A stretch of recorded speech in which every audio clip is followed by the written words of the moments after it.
TiEcon still, day one, and I have with me founder investor Muddu Sudhakar. Thank you so much for joining us. Thank you, Sujata, for having me. Of course, no, it's a pleasure.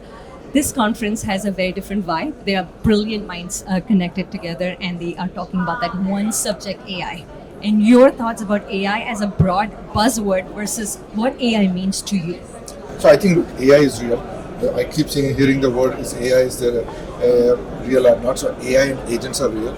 There's a lot of real good products are happening. There are a lot of good use cases. We already saw a lot of hardware companies making money in the last few years.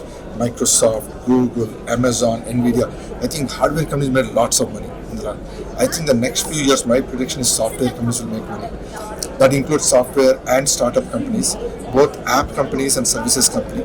There will be new age startups will be created with only 1, 2, 3, 10 people companies.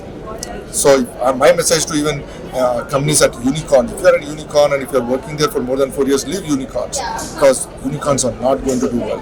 If you are born after, I call it BC is before Chat GPT, AD is after DeepSeek. Like AD moment. So if you are a company before AD, I would be worried. So I think there's a new age companies getting created after DeepSeek, which are going to be like 5-10 employee companies. Take Cursor, it's only 20 employee company doing 100 million revenue. So I think that's what is happening with AI space. Good companies are accelerating really fast. A lot of companies are plateauing. There are a lot of database companies. They're all, what plateau means is they're saturating. So those companies, I'll be worried. That actually brings me, I'm going to hold you here for a bit. The fact that there is so much knowledge around, and how do you look to distinguish between a relevant company versus a company that is doing maybe something, there's something called product market fit, and everyone is trying to solve a particular problem. I personally feel that innovation is much slow right now. We are actually amplifying existing trends more than innovating at the speed. How do you choose companies to see, okay, this is something to look out for? I think first is always look at people. Like number one that I look for in the companies is it's people. Like location, people. Then what is the market they're going after? How big is the market? Is it a small problem or a much larger problem? Second, I look for is the product and the idea, product market fit, and what customers that they have. Is it a mid-market company? Is it an SMB? Is it for enterprise?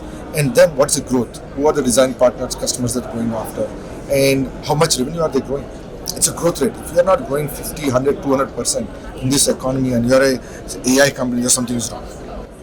Which is kind of counterintuitive, because then you're also talking about digital labor, which talks about people not having the kind of job that they want. They're a little worried about this. It feels like layoff, is that the way to go about it? Or is it more about restructuring? How do you imagine and envision the workforce today?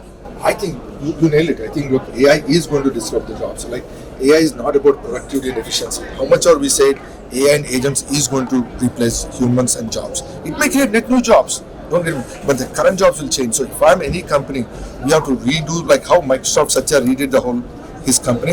Every company has to redo themselves in the AI and agent world. That means you have to change your software developers. You need how many software developers you need. You need to redo how many marketing people you need, how many sales people, how many product managers. The whole operations has to be rethinked because AI and agents will disrupt all those functions. So you don't need that many capital for that group. But there may be other groups that I may need. AI and agent may create new functions. Right? I may need people to do it. And so I think there will be, as an industry, as an economy, we will create net new jobs. But the jobs that we did yesterday will go away in various functions. Which is what Bill Gates recently said, 2 days work week. Do you agree? I don't know about that. Look, right now we are in I would call it a race with China. China is not behind. China and US are neck to neck. We need to do 5-day work week or even 7-day work week, right? I won't say 2-day work week. Look, AI agents are there today. We have to use them. We need to revive our economy. We need to get M&A. There's no M&A happening in the economy for the last 4 years. So right now, I think everybody should work hard to revive the economy, grow the economy. We are for lifetime race with China. So 2-day work week will not. China will not do 2-day work week. Right? Maybe if I become Bill Gates, I'll do 2-day work week. The 2-day work is only for billionaires, not for people, ordinary people. What about India, and how do you look at India's place in this AI space? I don't know much about India. I can't talk. I'm not qualified. But I think, look, India needs to create their own LLMs. Like, if so many models are coming from China, if I'm India, If I'm Prime Minister Modi, I would be investing both public and private companies and force them to create our own LLMs, our own foundation model, our own AI companies, our own supply chain in AI from top to bottom, hardware, software, etc.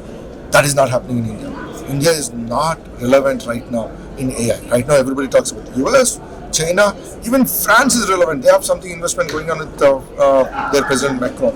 So from that perspective, it's only US and China right now.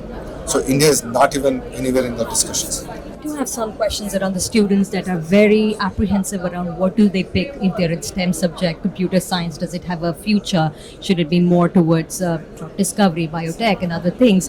The reason I'm asking this is around AI's impact on education system, and it seems like it's revamping itself again. Look, education system is going to go through a lot of change with AI. AI and agent, look at what ChatGPT has done for high school student to middle school. They can go there, write their history classes. They can they can write their own essays. So I think use AI as a tool to improve education. Like I don't need to be always knowing everything. I can go to like LLM and ChatGPT answer the question. So I think ChatGPT has shown something that education can be evolved. So in terms of creating the materials, how the students will take exam, I think the whole thing will change.